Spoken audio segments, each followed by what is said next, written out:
आई है वो है बड़ी मजेदार और इसको लेकर जाहिर सी बात है काफी एक्साइटमेंट है, लेकिन गुल्लक की आवाज यानी कि वो आवाज जो गुल्लक बनकर पूरी सीरीज में खनक रही है, चलिए आज उस आवाज को एक चेहरा भी दे देते हैं, मुलाकात करते हैं गुल्लक की आवाज से।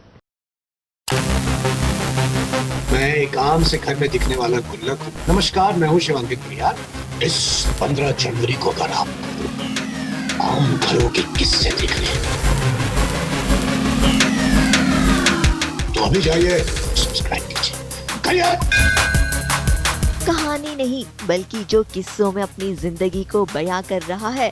डिजिटल की दुनिया में कोई ऐसा है जो बहुत पुराना है, जिसने डिजिटल की शुरुआती दौर में ही कंटेंट बनाना शुरू कर दिया था। आज वो गुल्लक की आवाज बनकर SBS ओरिजिनल्स में आप सबसे मिलने आया है। नमस्कार, मैं हूँ शिवांकित परिहार। ये OTT मतलब एक वरदान बन के आया है और आम घरों में एक आम चीज होती है टेलीविजन।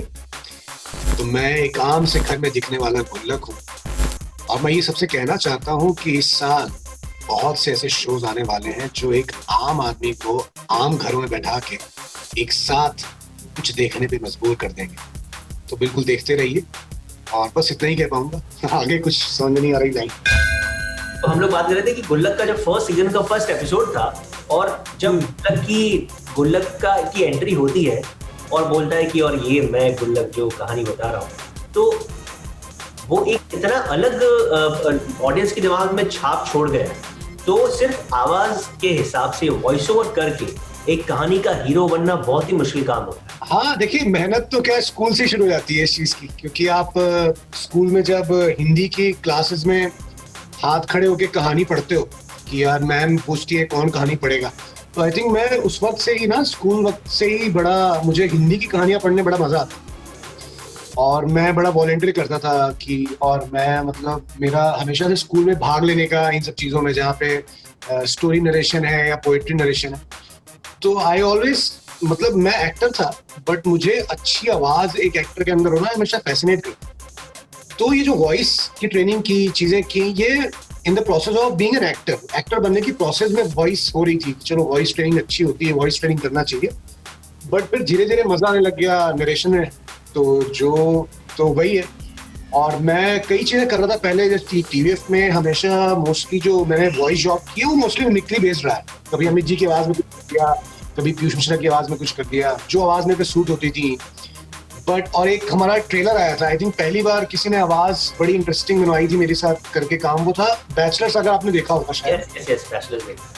हाँ, तो बैचलर्स के ट्रेलर पे ना वो वाली आवाज थी पागल वाली, ये बैचलर्स वाली। तो वहां से शुरू हुआ था। तो मुझे मजा आने लग गया था वहां से कि यार अपने आप में बड़ा इंटरेस्टिंग और एक्साइटिंग है। तो बीच में काफी मैंने पिछले 2-3 साल में काफी एड्स भी किए जहाँ पे मेरा वॉइस ओवर है। तो आई एम एंजॉयिंग इट। और ये बड़ा इजी मनी है, आप ज्यादा मेहनत नहीं करते हो, अपनी आवाज पे आप थोड़े बहुत पैसे कमा लेते हो एक्स्ट्रा।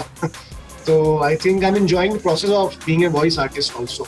लेकिन बहुत ही इंटरेस्टिंग बात ये मुझे जाननी है आपसे कि आपका स्कूल कॉलेज का कैसा था, और एक्टिंग के क्षेत्र में आना आपने क्योंकि बचपन से बनना चाहते होंगे, लेकिन वहां पर आने के बाद टोटली डिजिटली आपने जो रूट पकड़ा है जो कि आज बूम पर है, वो कैसे हुआ, वो जर्नी आई वांट टू।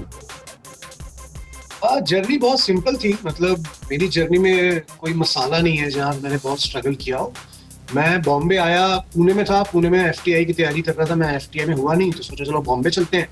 तो बॉम्बे में एक्टर बनने ही आया था, पहली प्रायोरिटी हमेशा एक्टिंग थी।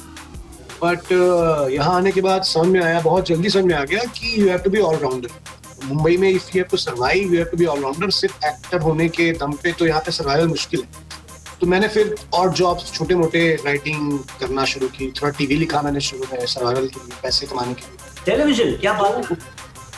हाँ, क्या लिखा है आपने TV में? अरे मैंने सारे सावधान इंडिया वगैरह ये सब भी लिखा है। क्या बात कर रहे हो? हाँ, सावधान इंडिया लिखा है। रैंडम किसी सीरियल के डायलॉग लिख दिए, उसके 5-6 हज़ार मिल जाते थे। तो मैं बहुत होता था उसमें 5,000 रुपये। तो ऐसा लगता था कि चलो TV लिख के कमाई हो रही है किसी तरह। बट लाइफस्टाइल बड़ी खराब हो जाती है, आप इतने फंस जाते हो पैसे के उसमें कि छोटी सी उम्र थी मेरी, 20-21 साल में मेरी आंखें गड्ढे गड्ढे हो गए आंखों में। तो पेरेंट्स ने बोला यार कि ये राइटिंग TV की छोड़ो और मतलब अभी क्यों इस उम्र में पैसे कमाने के चक्कर में इतना परेशान हो रहे हो। फिर मैंने छोड़ा और luckily I met mister Sameer Saxena.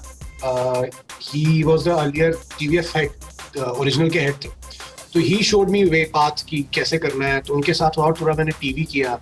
Then he after pictures I join TVF. Then तो सबको पता ही है कि पिक्चर्स के बाद क्या जर्नी रही है, क्या क्या किया वो तो दिख ही रहा है। तो हाँ, I think TVF plays very important role in my life, क्योंकि डिजिटल में I am very lucky that I am working with the best in digital business and pioneer भी हैं। उन्होंने शुरुआत की डिजिटल की आई थिंक, और बेस्ट भी हैं।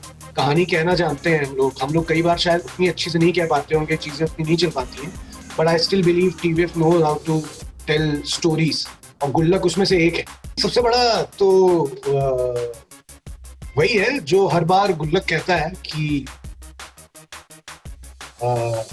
ये कहानियां नहीं, ये किस्से हैं। ये ओटीटी मतलब एक वरदान बन के आया है।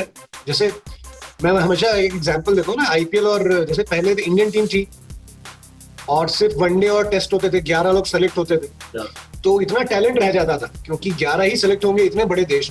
ये ओटीटी ने आईपीएल वाली चीज कर दी है कि आप भले इंडिया नहीं खेल रहे हो लेकिन आप आईपीएल में तो खेल रहे हो और आपको जानते हैं और आप पैसे कमा रहे हो। तो OTT is like an IPL where you getting your fame, where you getting your money. Maybe you're not playing for India, but people know you.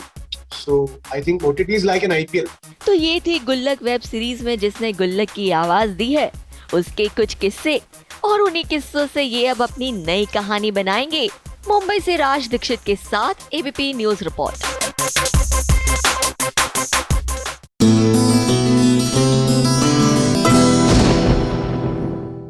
ये है एबीपी न्यूज।